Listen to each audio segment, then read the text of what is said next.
உங்கள் அனைவருக்கும் வணக்கம். இன்று நாம் இங்கு கூடியிருப்பது எந்த ஒரு சாதாரண நாளையும் கொண்டாடுவதற்கல்ல, நம் முன்னோர்கள் செய்த தியாகங்களை நினைவு கூறுவதற்காகவும், நமது சுய நிர்ணய உரிமையை, நமது சுதந்திர உரிமையை மீட்டெடுத்த நாளை போற்றுவதற்காகவும் இந்த நாளை நாம் கொண்டாடுகிறோம். நமது சுதந்திர தினம். சுதந்திரம் என்பது வெறும் வார்த்தையல்ல, இது ஒரு சித்தாந்தம், ஒரு இயக்கம், பல நூற்றாண்டுகளாக நம் முன்னோர்களுக்கு மறுக்கப்பட்ட பிறப்புரிமை.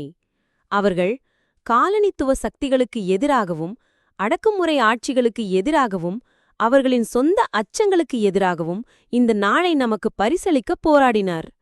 இன்று நாம் சாதாரணமாக தோன்றும் காற்றை சுவாசிக்கிறோம், ஆனால் அது ஒரு சுதந்திர தேசத்தில் நம்பிக்கை கொண்டவர்களின் தியாகங்கள், போராட்டங்கள் மற்றும் அழியாத ஆவியின் வாசனையை கொண்டுள்ளது. நமது வரலாற்றை திரும்பி பார்க்கும்போது இந்த நாளின் முக்கியத்துவத்தை புரிந்து கொள்வது மிகவும் அடக்கமாக இருக்கிறது. சிறந்த தலைவர்கள், போராளிகள் மற்றும் சாதாரண குடிமக்கள் ஒவ்வொருவரும் நமது சுதந்திரத்திற்கான தேடலில் இன்றியமையாத பங்கு வகித்தனர். சுதந்திரம் என்பது ஒரு பொருட்டாக எடுத்துக்கொள்ள வேண்டிய ஒன்று அல்ல என்பதை அவர்களின் வீரம் பற்றிய கதைகள் நமக்கு நினைவூட்டுகின்றன. ஒவ்வொரு முறையும் நாம் நமது தேசிய கீதத்தை பாடும்போதும், ஒவ்வொரு முறையும் நமது தேசிய கொடி காற்றில் அசையும் போதும் அது நமது சுதந்திரத்தை மட்டுமல்ல, அதை அடைய மேற்கொண்ட பயணத்தையும் போராட்டங்களையும் குறிக்கிறது.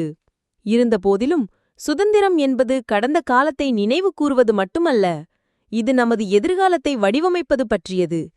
மாணவர்களாகிய நாம் தேசத்தின் நாளைய தீபம் ஏற்றுபவர்கள். நமது ஸ்தாபன தந்தைகளின் கனவுகள் நனவாகும் என்பதை உறுதி செய்வது நம்மீது உள்ளது.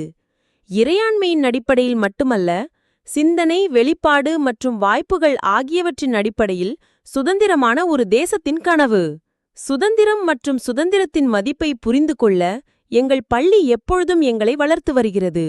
பாடங்கள், தார்மீக கதைகள் மற்றும் அன்றாட நடைமுறைகள் மூலம் பொறுப்புள்ள குடிமக்களாக இருக்கவும், ஒருவருக்கொருவர் உரிமைகளை மதிக்கவும், சமூகத்திற்கு நேர்மறையாக பங்களிக்கவும் கற்பிக்கிறோம். என் சக மாணவர்களை நான் கேட்டுக்கொள்கிறேன், இன்றே உறுதிமொழி எடுப்போம். நம்மை பற்றிய சிறந்த பதிப்பாக இருப்பதற்கான உறுதிமொழி. நமது நாட்டை புதிய உயரத்திற்கு கொண்டு செல்வதற்கான உறுதிமொழி. நம் முன்னோர்களின் தியாகம் வீண் போகாமல் இருப்பதற்கான உறுதிமொழி. நமது தொழிலில் சிறந்து விளங்குவதன் மூலம் மட்டுமல்லாமல், பச்சாதாபம், பொறுப்புணர்வு மற்றும் தகவல் அறிந்த குடிமக்களாக இருப்பதன் மூலம் நமது நாட்டை பெருமைப்படுத்துவோம் என்று உறுதியளிப்போம்.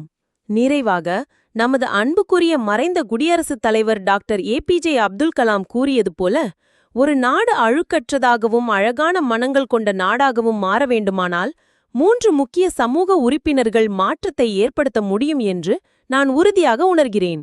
அவர்கள் தந்தை, தாய் மற்றும் ஆசிரியர். மாணவர்களாகிய நாம் நம் வாழ்வில் இந்த நபர்களை போற்றுவோம், மதிப்போம், பிரகாசமான ஒரு நாளைக்காக அவர்களுடன் கைகோர்ப்போம். இந்த வீடியோ உங்களுக்கு பிடித்திருந்தால் லைக் செய்யுங்கள், கமெண்ட் பண்ணி உங்கள் கருத்துக்களை பகிருங்கள் மற்றும் சப்ஸ்கிரைப் பண்ணி பெல் ஐகானை ஆன் பண்ணுங்கள். அடுத்த வீடியோவில் சந்திப்போம். ஜெய் ஹிந்த். வணக்கம்.